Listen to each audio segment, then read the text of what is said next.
এই যে মাঝে মাঝে ঝামেলা হচ্ছে, রাস্তায় গরু ধরে খুলে দিচ্ছে, কাউকে মারছে, ধরছে, হ্যাঁ, মুসলমানরা ঠিক ঠিক করতে পারছে না ভাই গরু খাওয়া চলবে না চলবে না।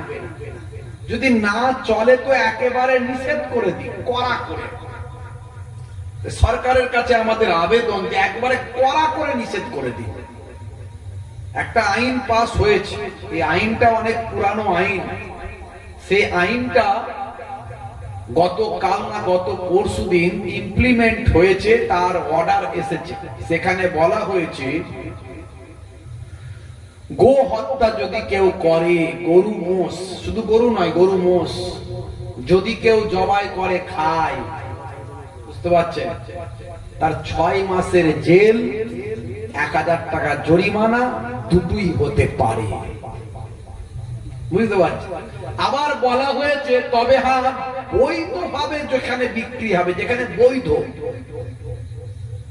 এই যে বৈধ ভাবে যেখানে বিক্রি হবে, মানে কোন একটা কসাইখানা, সেখানে যদি তারা সরকারি পারমিশন নিয়ে কসাইখানা চালায়, আবার ওই গরুটা ওই মহিষটাকে যদি কাটে যার বয়স 14 বছরের বেশি, আবার ওই গরুটা ওই মহিষটাকে কাটার জন্য পৌরসভা থেকে বা পঞ্চায়েত সমিতি থেকে তাদের সভাপতির পারমিশন নিয়ে, ডাক্তারের পারমিশন নিয়ে, ডাক্তার যদি পারমিশন দেয় তবে সেই মহিষটা গরুটা কেটে যদি পারমিশনওয়ালা জায়গা থেকে বিক্রি করে, তাহলে তুমি কিনে খেতে পারবে। তো এটা না করলেই মনে হয় ভালো হতো, আমার ব্যক্তিগত মত। একবারে কড়া করে বারণ, খাওয়া চলবে না, মিটে গেল, কেনাকেনির ঝামেলা নাই, আনাআনির ঝামেলা নাই। কোথায় কাগজ কেউ আনতে গিয়ে হারিয়ে ফেলছে, 10টার পারমিশন আছে, 5টা কি 2টো বেশি হয়ে গেছে, রাস্তায় খুলে দিচ্ছে বা মারছে, ধরছে, দরকার নাই। সবচেয়ে ভালো এই যে এখনো ভারতবর্ষ কিন্তু গরুর মাংস, গো রপ্তানি, এতে কিন্তু 3 নম্বরে র্যাঙ্ক। আগে ছিল 7 নম্বরে, এখন 3 নম্বরে।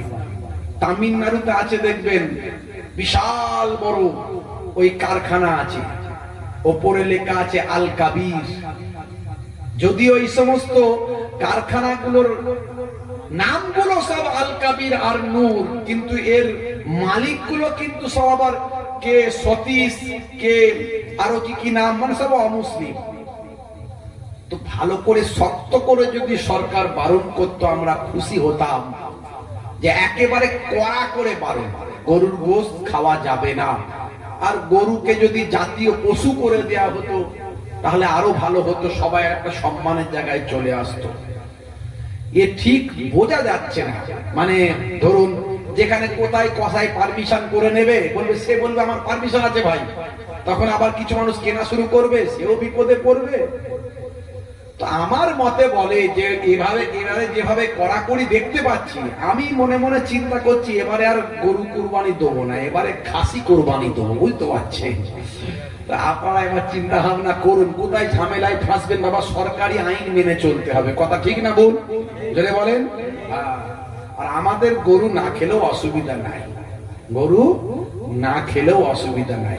তা আপত্তি কি আছে? আমাদের কি কুরবানি হবে না? হবে। ভাইরা আমার, তো এই যে বিভিন্ন রকম ভাবে একটার পর একটা আইন আসছে, হ্যাঁ, আবার অনেক অনেক আইনগুলো আমরা দেখতে পাচ্ছি, খুব ভালো ভালো আইন আসছে, ভালো ভালো কথা আসছে, অনেক অনেক আইন ভালো ভালো আসছে। ভাইরা আমার, আমরা এর আগে বারবার বলতাম, জালসাতেও বলেছি আমরা, যে মাইক বেশি দূর পর্যন্ত দেবে না। আজকে সেখানে বললাম যে বাইরের দিকের মাইকের সাউন্ড গুলো কমিয়ে দাও, নাহলে বন্ধ করে দাও। খামাকাই সেই পাড়ার পর্যন্ত, মোর মাথা পর্যন্ত, বাস স্ট্যান্ড পর্যন্ত মাইক দেওয়ার তো দরকার নাই। আমার যেখানকার লোক শুনবে, যেখানে আমার শ্রোতারা আছে, সেখানটাই দাও। এইটা আবার একটা আইন জারি হয়েছে, আর আগের মতো মাইক কেউ চালাতে পারবে না। শুধু মুসলমান বলে কথা নয়, সবাই কথাই বলা হয়েছে যে সারা রাত ধরে মাইক দুমদাম করে চলবে। আপনার অসুবিধা হলে আপনি কমপ্লেন করতে পারেন, সঙ্গে সঙ্গে পুলিশ প্রশাসন চলে এসে আপনার এটা বন্ধ করে দেবে, মাইকটা সাউন্ড কমিয়ে দিয়ে চলে যাবে। এগুলো কিন্তু করবে। তো এই কিছু কিছু জিনিস, সামাজিক ভাবে ভালো ভালো জিনিস কিন্তু আইন পাস হচ্ছে। ভালো ভালো জিনিস তো থাকবেই। ভাইরা আমার, তরুণ যুবকেরা আমার, মুরব্বিয়ানেরা আমার, বিভিন্ন ভাবে বর্তমান সিচুয়েশনে আমাদেরকে অনেক সাবধানতা অবলম্বন করতে হবে, আইনকে সম্মান দিতে হবে, প্রশাসনের সঙ্গে সহযোগিতা করতে হবে, এবং যে প্রশাসন যে যখন সরকারি ক্ষমতায় থাকবে আমাদের মানিয়ে নিয়ে চলতে হবে। কথা ঠিক না ভুল বলে? ভাইরা আমার, আমরা ভারতবর্ষে বাস করছি, এদেশ আমরা ভালোবাসি, এদেশের আমরা নাগরিক, এদেশকে আমরা, এদেশের জন্য আমাদের পূর্বপুরুষরা জীবন দিয়েছে। আশফাকুল্লাহ, বীর আব্দুল হামিদ, মীর নিসার আলী তিতুমির, মৌলানা মোহাম্মদ আলী, শওকত আলী, শের আলী, ভাইরা আমার, কত বড় বড় মহান মহান দেশপ্রেমিক, তারা এই দেশকে রক্ষা করার জন্য জীবন দিয়েছেন। অর্থাৎ একদিকে যেমন বিনয় বাদল দীনেশ, ক্ষুদিরাম বসু, বড় বড় বিপ্লবীরা এদেশের জন্য জীবন উৎসর্গ করেছেন, অনুরূপ আমাদের পূর্বপুরুষরাও এদেশের জন্য জীবন উৎসর্গ করেছেন।